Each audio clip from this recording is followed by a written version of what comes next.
नमस्कार दोस्तों, स्वागत है आपका आपके अपने YouTube चैनल में। तो आज के इस वीडियो में हम एक अजीब सी चीज़ के बारे में पढ़ने वाले हैं जिसका नाम काफ़ी लोगों ने नहीं सुना होगा। तो आज जो हम जानने वाले हैं वो है हाइपोस्पैडियाज़। ओके, ये इसको हम देखेंगे कि आखिर ये क्या होता है।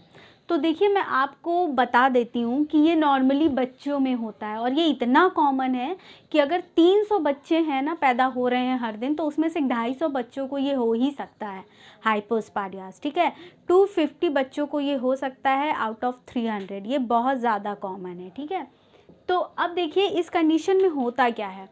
तो जो इसमें यूरेथ्रा होता है ये प्रॉपरली डेवलप नहीं होता है। ठीक है, यूरेथ्रा जो होता है वो प्रॉपरली डेवलप नहीं होता है। और यूरेथ्रा क्या होता है? यूरेथ्रा वो प्लेस होती है, वो ट्यूब होती है जहाँ से स्पर्म या फिर यूरिन भी बाहर निकलता है, बाहर की तरफ निकलता है पेनिस से। ठीक है, ये प्रॉपरली डेवलप नहीं होता है, ये कहीं भी डेवलप हो जाता है। ठीक है, तो इस कंडीशन को देखिए, urethra does not develop in babies penis. ठीक है, बच्चे जो पैदा होते हैं उनके पेनिस में यूरेथ्रा डेवलप नहीं होता है।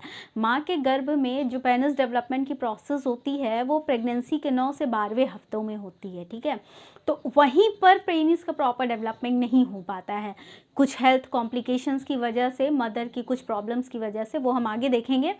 तो देखिए, इनमें मदर्स में ही नहीं डेवलप होता। और ऐसा भी देखा जाता है, इसका एग्जैक्ट कॉज तो अब तक नहीं पता है, लेकिन ऐसा देखा गया है कि अगर बेबी ऐसे हाइपोस्पैडियासिस बेबी को है तो जनरली देखा जाता है कि फादर को या फिर जेनाइटल ही है ये। ठीक है, बच्चों में अगर हो रहा है तो बेबी फादर को भी हुआ होगा, ऐसा मान के चलते हैं। ठीक है, फैमिली प्रॉब्लम इसको मानी जाती है।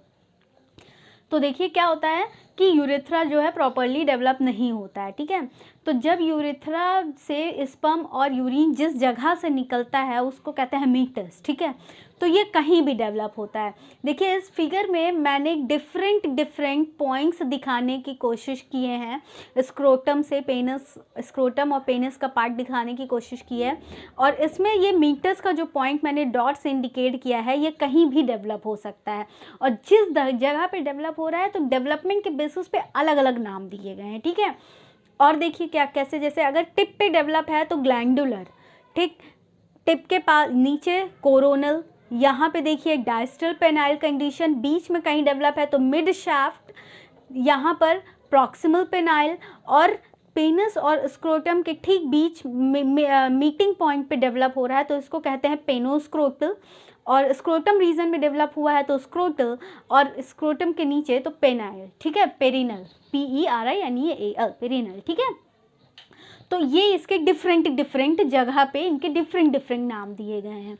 तो देखिए फ्रेंड्स, अब मैं आपको बता देती हूँ कि इसमें जब होता है ना तो जो बेबी का जो पेनिस होता है वो नीचे की तरफ झुका हुआ होता है, कर्व्ड डाउनवर्ड। ठीक है, नीचे की तरफ झुका हुआ होता है, इसको कहते हैं कॉन्जेनाइटल पेनाइल कर्वेचर। ठीक है, कॉन्जेनाइटल पेनाइल कर्वेचर। ठीक है, क्योंकि ये बर्थ में ही प्रेजेंट है, सिंस बर्थ, इसलिए कॉन्जेनाइटल।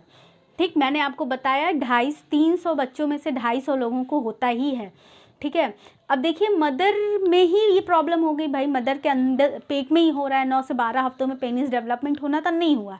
क्यों नहीं हुआ, क्या प्रॉब्लम थी? तो देखिए ऐसा होता है जब माँ जो है 35 साल से ज़्यादा की होती हैं तो उस कंडीशन में ये हो सकता है। माँ अगर ओवरवेट हैं तो हो सकता है। और क्या हो सकता है कि अगर प्रेगनेंसी के लिए कोई फर्टिलिटी ट्रीटमेंट कराई गई है तो हो सकता है। और या फिर मदर प्रेगनेंसी के दौरान किसी पेस्टिसाइड के कांटेक्ट में आ गई हैं, कीटनाशक या किसी पेस्टिसाइड के ट्रीटमेंट में, तो उस दौरान हो सकता है। या फिर माँ स्मोक करती हूँ या फिर अल्कोहल कंजम्पशन करती हूँ, ड्रिंक करती हूँ, तब बच्चों को कुछ भी हो सकता है। ठीक है, तो अब देखिए इसकी सिम्टम्स की बात करें तो सिम्टम्स की बात अगर करेंगे तो अनडिसेंडिडेड टेस्टिकल्स। अनडिसेंडिडेड टेस्टिकल्स मतलब जो टेस्टीज डेवलप होते हैं स्क्रोटम रीजन में, जो टेस्टीज होते हैं वो नीचे की तरफ नहीं आते हैं। ठीक है, स्क्रोटम में नहीं आते हैं। जनरली ये एक टेस्टीज के संग होता है, कभी कभी 2 में भी हो सकता है। जनरली ये एक टेस्टीज में होता है कि टेस्टीज डेवलप होता है लेकिन स्क्रोटम में पुश नहीं हो पाता है। ठीक है, इस कंडीशन को कहते हैं अनडिसेंटेड टेस्टिकल्स।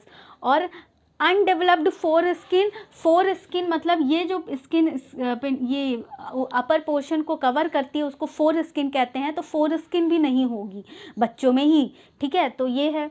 और एबनॉर्मल यूरिनेशन, यूरिन का कहीं से भी लीकेज हो सकता है या फिर निकलेगा यूरिन होगा ही नहीं या डिफ़िकल्टी होगी बेबी को, ये सारे कॉम्प्लिकेशंस हैं, ये सारे इसके सिम्टम्स हैं जो कि बच्चे के पैदा होने के बाद उसको देख के ही पता चलते हैं, ठीक है। अब इसका कोई भी डायग्नोस्टिक टेस्ट नहीं है, बच्चे को देख करके उसके काफ़ी 2-4 दिन के बाद बच्चों को देखते देखते अंदाज़ा लग जाता है कि प्रॉब्लम है कि नहीं है, ठीक है। अब इसके ट्रीटमेंट की अगर बात करें तो मोस्ट ऑफन इसका जो ट्रीटमेंट है, ये जो कॉन्जेनाइटल पेनाइल कर्वेचर है, इसके कर्व को इम्प्रूव करने के लिए सिर्फ और सिर्फ सर्जिकल ही प्रोसीजर्स हैं। और सर्जरी के बाद जो पेन्स होता है उसको कम करने के लिए पेन है, एंटीबायोटिक्स वगैरह है, ताकि रिस्क जो इन्फेक्शन का आगे रिस्क है वो कम हो जाए, ठीक है। ये सारी चीज़ें हैं, तो सर्जरी इसकी successful most of the cases में हो ही जाती है, ठीक है।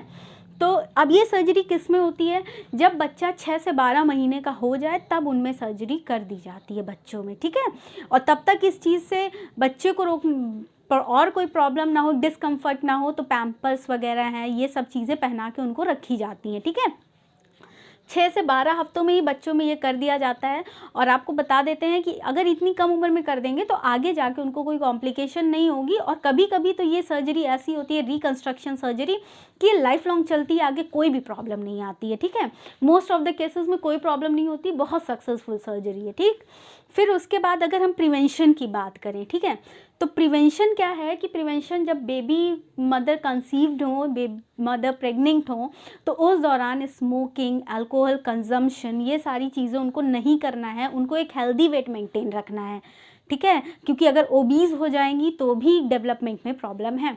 हेल्दी वेट रखना है, हेल्दी लाइफ स्टाइल अपनाना है, स्मोक नहीं करना, ड्रिंक नहीं करना है, ठीक है। इसीलिए कहा जाता है कि माँ को ये सब नहीं करना है, ठीक है। अब देखिए और क्या करना है कि फोलिक एसिड की टैबलेट्स आती हैं 400 to 800 माइक्रोग्राम डेली डोज के बेसिस पे मदर को ये कंज्यूम करना है। टैबलेट्स आती हैं फोलिक एसिड की, ठीक है, इसको खाना है, प्रेग्नेंट लेडीज़ के लिए है ये, ठीक है। अब अगर कॉम्प्लिकेशंस की बात करें, ठीक है, तो कॉम्प्लिकेशन भी हो सकती हैं सर्जरी के बाद, प्रॉपर केयर की बहुत ज़रूरत है। कॉम्प्लिकेशंस में क्या हो सकता है फ्रेंड्स, देखिए उससे पहले मैं आपसे एक बात बताना चाहूँगी कि हमारा यूट्यूब पे एक और चैनल है टैंक डायरेक्शन न्यूज़ के नाम से, जिसका डिस्क्रिप्शन में मैं लिंक दे रही हूँ, प्लीज़ आप एक बार उसे भी विजिट करें और उस चैनल को भी सब्सक्राइब करें, ठीक।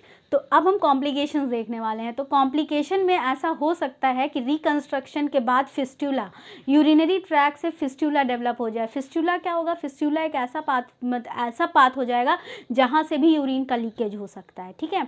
तो ये ऑब्जर्व करने की चीज़ें हैं। फिर और क्या हो सकता है, अगर सर्जरी के बाद, तो मोस्ट ऑफ द केसेस में रिकवरी बहुत अच्छी है, सक्सेसफुल सर्जरी है, कोई इशू नहीं होता। लेकिन अगर सर्जरी के बाद बेबी को फीवर है, ठीक है, 24 घंटे से ज़्यादा 102 डिग्री फ़ारेनहाइट तक का फीवर है, तो डॉक्टर को दिखाना बहुत ज़रूरी है। और क्या है, अगर पीइंग के दौरान बहुत डिफ़िकल्टी आ रही है, यूरिनेशन बहुत डिफ़िकल्टी हो रहा है या फिर हो ही नहीं रहा है, निकल ही नहीं रहा है, तो उस केस में डॉक्टर को दिखाना है। और अगर पेनिस के टिप से ब्लू या फिर ग्रे कलर का डिस्चार्ज हो रहा है तो दिखाना है डॉक्टर को। और अगर डिस्कम्फर्ट है, सर्जरी के बाद किसी तरह का पेन बना हुआ है, मेडिसिन से भी रिलीव नहीं हो रहा है, तो डॉक्टर से कंसल्ट करना है। और अगर सर्जरी वाले एरिया से ब्लीडिंग हो रही है तो डॉक्टर से कंसल्ट करना है, ठीक है।